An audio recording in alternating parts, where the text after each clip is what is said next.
Filosofia e Catolicidade. Pílulas de sanidade para ouvir no trânsito. Trata-se de um podcast com leitura comentada de autores que tratam de temas filosóficos a partir da tradição católica.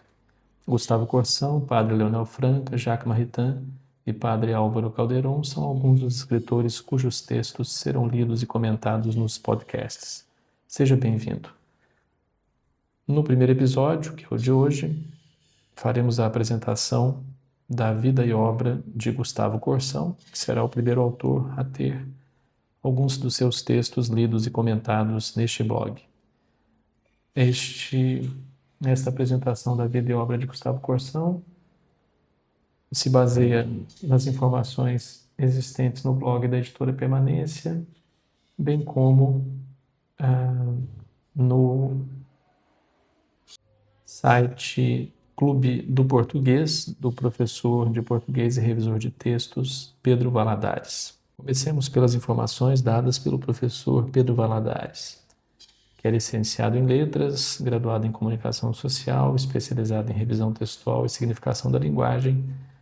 O site é o www.clubedoportugues.com.br. Gustavo Corsão foi um escritor, jornalista e engenheiro brasileiro, comumente conhecido pelo seu pensamento conservador e católico.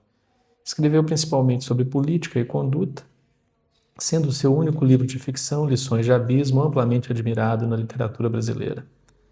Vida pessoal e profissional. Gustavo Corsão Braga nasceu em 17 de dezembro de 1896, na cidade do Rio de Janeiro, então Distrito Federal do país. Seu pai, Francisco Braga, era contador e faleceu quando Corsão ainda era criança. Sua mãe, Graciete Corsão Braga, tornou-se viúva com 5 filhos e dedicou-se à costura para ter condições de criá-los. Os primeiros estudos de Corsão foram numa escola pública, indo depois cursar o ensino secundário no famoso Colégio Pedro II. Sua inteligência diversificada sempre chamou a atenção, pois ele se sobressaía em tudo o que fazia. Aos 10 anos já lecionava aritmética por 10 contos de réis. Nos esportes, ganhou um concurso de salto na adolescência e dedicou-se à esgrima. No campo das artes, teve aulas de piano, violino e pintura. Também se dedicou ao xadrez e quase ganhou o campeonato nacional, porém precisou abandonar a competição quando chegou na partida final. Aos 16 anos, ingressou na Faculdade de Engenharia da antiga Escola Politécnica, atual UFRJ, Universidade Federal do Rio de Janeiro. Nessa época, sua mãe já havia criado o Colégio Corsão, onde Gustavo iniciou suas atividades docentes, lecionando diversas matérias nos cursos primário e secundário do colégio de sua mãe. Ainda estudante, aprendeu alemão com Evandro Pequeno e leu O Capital de Karl Marx na língua original, tornando-se simpático ao comunismo. A partir daí, nutriu diversas amizades com militantes dessa concepção econômico-filosófica. Em 1920, após 3 anos de curso superior, abandonou a engenharia para trabalhar numa empresa de levantamentos topográficos de propriedade de um irmão. Manteve-se nesse trabalho até 1922, tendo realizado muitas viagens por meio dele, sobretudo para Mato Grosso. Estando lá, pegou malária, o que fez com que retornasse para o Rio de Janeiro, onde voltou a dedicar-se à engenharia, sempre no campo das telecomunicações ou da eletrônica. Nessa época casou-se com Diva Paiva, mulher muito católica, que não concordava com as ideologias do marido. Tempos depois, trabalhou como técnico em eletricidade industrial, realizando projetos em Barra do Piraí, Rio de Janeiro e Cachoeiro de Itapemirim, Espírito Santo. Embora não tivesse diploma, em 1925 foi convidado por Manuel Amoroso Costa para o cargo de assistente da cadeira de astronomia da Escola Politécnica do Rio de Janeiro, iniciando então sua carreira de professor universitário. Paralelamente, entre 1926 e 1937, trabalhou como engenheiro na Radiobras, empresa de radiotelegrafia e telefonia. Nela participou do grupo que fez as primeiras transmissões de rádio transoceânicas de toda a América Latina. Em 28, viajou à Europa por meio de um programa de intercâmbio técnico de telecomunicações. Em 1931, foi o técnico responsável pela primeira iluminação do Cristo Redentor. Em 1935, deu aulas de eletrônica na Escola Técnica do Exército, atual Instituto Militar de Engenharia, IME, e começou a trabalhar no setor de telecomunicações da Rádio Cinefon brasileira. A morte de sua mulher em 1936 provocou-lhe uma profunda crise existencial. Nessa época, dois engenheiros, colegas de trabalho na Radiobras, presentearam-no com os livros A Esfera e a Cruz, de Chesterton, e Reflexões sobre a Inteligência e sobre sua Vida Própria, de Jacques Maritain. As ideias desses dois livros, somadas ao vazio da morte da esposa, provocaram uma profunda mudança ideológica em Courson. Foi assim que ele se aproximou cada vez mais do catolicismo, religião da qual ele alega ter encontrado as respostas para as suas indagações. Em 1939, conheceu Alceu Moroso Lima, presidente do Centro Dom Vital. Influenciado por esse líder católico, iniciou os estudos em filosofia tomista, sendo encaminhado depois para o Mosteiro de São Bento, local em que estudou teologia e tornou-se oblato. A partir desse ano, deu início à sua vocação literária e escreveu para a revista A Ordem do Centro Dom Vital. 5 anos depois, lançou seu primeiro livro, A Descoberta do Outro, em 1944, que narra a história de sua conversão. Em 1945, consagrou-se como escritor, lançando seu livro Segundo, Três Alqueires e uma Vaca.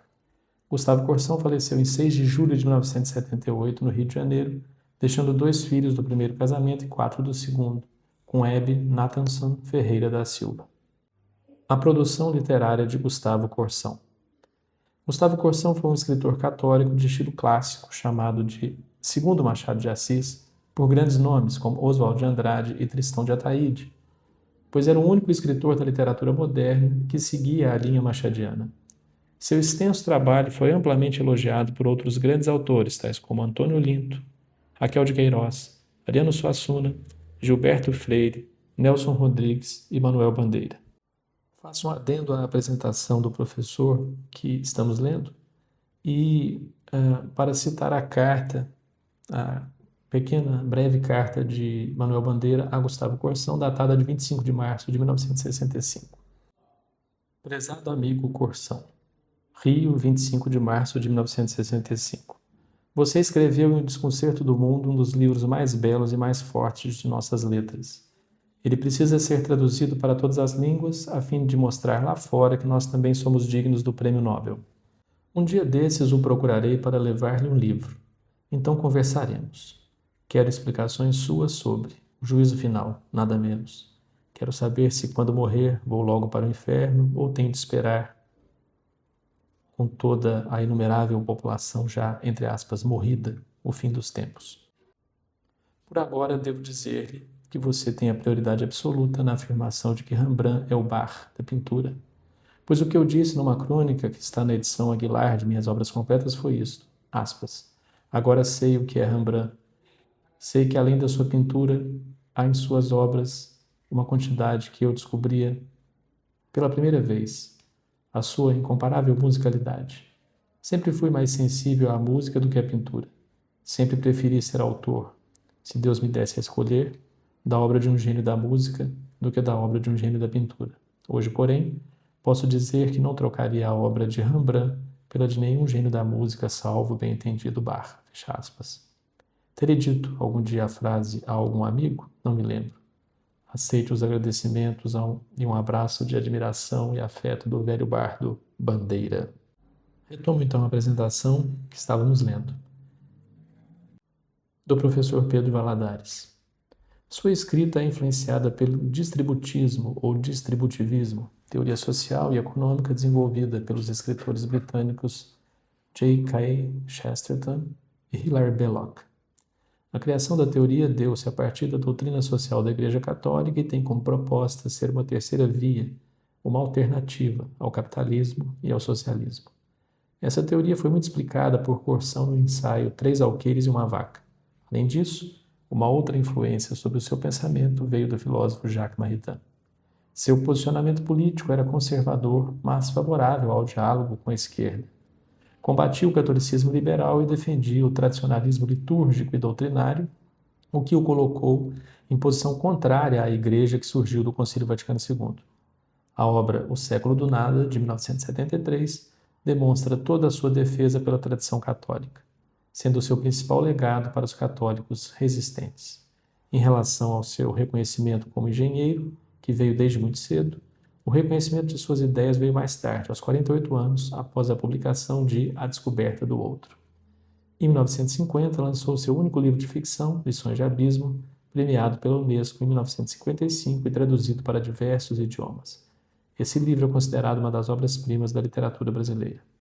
Leio a partir de agora alguns excertos da bibliografia comentada de Gustavo Corsão, presentes no blog da editora Permanência. A Descoberta do Outro, editora Agir, 1944, 10ª edição, 2000, traduzido em inglês, espanhol e francês.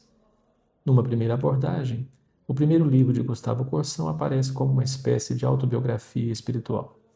O autor descreve os passos de sua conversão, ou, se preferirem, de sua volta ao catolicismo.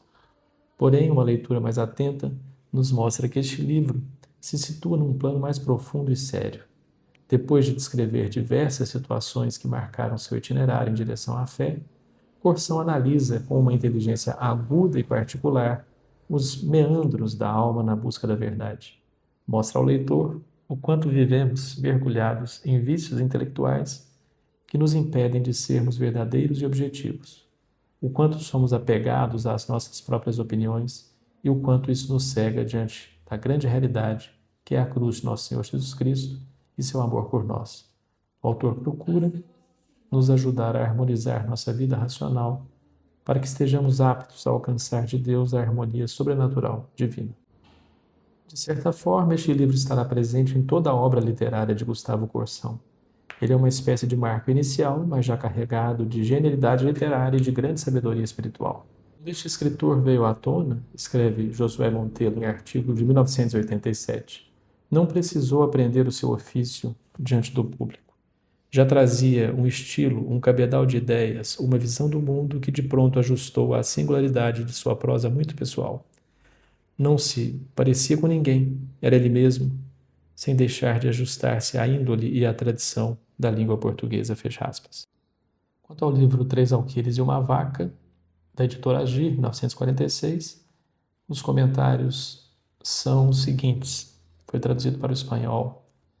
É com certa nostalgia que se lê este ensaio de Gustavo Corsão sobre a obra e o pensamento de Chesterton. De um lado, estamos diante de uma análise de alto nível sobre o grande escritor inglês, feita por um autor que dele herdou todo um posicionamento espiritual. Por outro lado, vemos alguns enganos próprios à época, onde Corsão enaltece as convicções democráticas de Chesterton. Na verdade, basta uma leitura para descobrir que esta palavra democracia, no pensamento destes dois autores, nada tem a ver com o que vivemos hoje, com este vocábulo que brota espontaneamente na mente deturpada de políticos, educadores, padres da novidade e arruaceiros. Para os antigos, democracia era sinônimo de vida saudável, de moralidade, da liberdade de educar seus filhos, de andar nas ruas, de pensar. Era principalmente oposição à escravidão socialista. Mais tarde, Corsão descobrirá que o que ele chamava de democracia não existia nos políticos de qualquer partido que fosse. Terceiro livro e último a ser comentado, entre os vários outros que aparecem neste pequeno artigo presente no blog da revista Permanência, eu comento Lições de Abismo, da editora Agir, 1950. 13ª edição, foi traduzido em inglês, italiano, holandês, polonês e alemão. Este romance, premiado pela Unesco em 54, o único da carreira de Corsão, conta a volta à fé de um professor com leucemia. Nos últimos meses de vida, José Maria escreve num diário suas reflexões sobre a alma, a verdade, o absoluto, e termina reencontrando a vida da graça. O tradutor de Corsão para o francês, Hugues Kerrali, assim definia numa carta o que pensava de Lições de Abismo, aspas. O senhor tem razão. Li e reli. Literariamente, dramaticamente, liricamente, psicologicamente e até espiritualmente, Lições de Abismo é sua obra mais tocante, mais acabada, fecha aspas. Para finalizar, em vez de terminarmos com o livro anterior, um breve comentário, também presente no blog da Permanência, nesse mesmo artigo, sobre um livro de Corsão, um ensaio de 1954, aqui comentado, na 5ª edição, de 63, intitulado As Fronteiras da Técnica, também editora Agir. É uma reunião de várias conferências e aulas, tratando com simplicidade temas profundos e difíceis. O tecnicismo, o fazer e o agir, política e técnica, a técnica de Deus, sua arte e seu amor, patriotismo e nacionalismo, a missão da mulher, o valor da vida. A riqueza e a arte do português de Gustavo Corsão brilham aqui como nos outros livros. Aqui no site apresentamos boa parte do capítulo A Missão da Mulher, que termina por um comentário das bodas de Caná, surpreendente e profundo. Algumas posições políticas, como as comentadas no Três Alqueires e uma Vaca, serão motivo de retratações em seu último livro, O Século do Nada. Mas, mesmo assim, é com muita profundidade e inteligência que o autor trata desses assuntos.